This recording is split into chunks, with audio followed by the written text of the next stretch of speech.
Have you ever looked at a Jeep and wondered, where did that name even come from? It's a name that screams adventure, freedom, and rugged capability. But the story behind it is a fascinating mix of military necessity, corporate rivalry, and even a beloved cartoon character. Let's dive into the real story of why a Jeep is called a Jeep. Our story begins in 1940. On the eve of America's entry into World War II, the U.S. Army needed a new kind of vehicle, a light, gunny-wear reconnaissance car. They put out a call to 135 manufacturers with a list of tough specifications and what seemed like an impossible deadline. Companies had just 49 days to deliver a working prototype.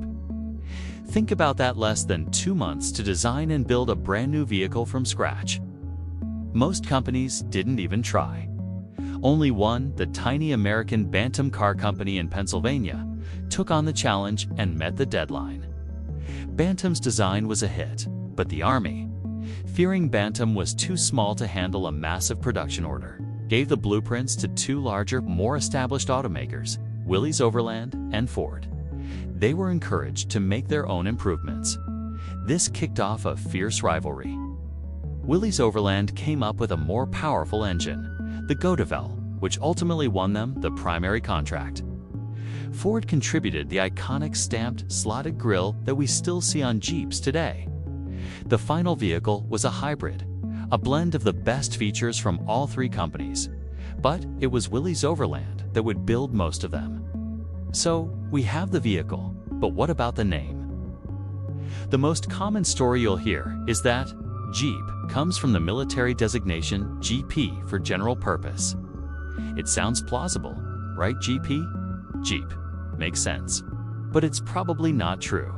For one, the Ford version was designated GPW, but the Willys version was the MB. The general purpose explanation was likely a simple, clean story created after the fact.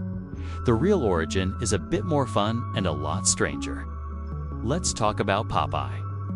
Back in the 1930s, there was a popular character in the Popeye comics called Eugene the Jeep. This little creature was magical. It could walk through walls, teleport, and basically go anywhere and do anything. Its only word was Jeep, Jeep. Now, imagine you're a soldier in the 1940s. You see this incredible new vehicle that can climb hills, cross rivers, and navigate terrain that would stop anything else. What would you call it? For many soldiers who grew up with the comic strip, this tough little vehicle that could go anywhere was, well, a Jeep. The name just fit. There's another theory, that Jeep was already military slang for new, untested recruits or unproven equipment. So when this new vehicle showed up, it was naturally called a Jeep. It's likely a combination of both the comic character and existing slang that cemented the name among the troops. But how did this nickname become an official, world-famous brand? For that, we can thank a brilliant publicity stunt. In February 1941, a Willys Overland test driver named Irving Red Hausman was demonstrating the new vehicle to politicians and Army officials in Washington, D.C. He wanted to show off its incredible climbing ability. So he did something audacious. He drove it right up the steps of the U.S. Capitol building. A syndicated columnist, Catherine Hillier, was there and asked him what he called this thing. Hausman, who had heard the soldier's nickname, replied, "It's a Jeep." Her article, which ran in papers across the country, featured a photo of the vehicle on the Capitol steps with the caption, "Jeep creeps up Capitol steps." That was it. The name stuck. It was the first time the public had seen the vehicle and heard the name, and the two became inseparable. Willys Overland trademarked the name Jeep in 1943, and the rest is history. From the battlefields of World War II to the open roads and rugged trails of today, the Jeep has become more than just a vehicle. It's a symbol of American ingenuity, resilience, and the spirit of adventure.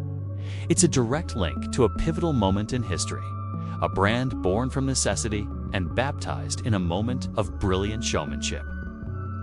So the next time you see that iconic 7-slot grille, you'll know the incredible story behind its simple 4-letter name. Thanks for watching, and don't forget to like and subscribe for more stories behind the world's most iconic machines. See you on the next one.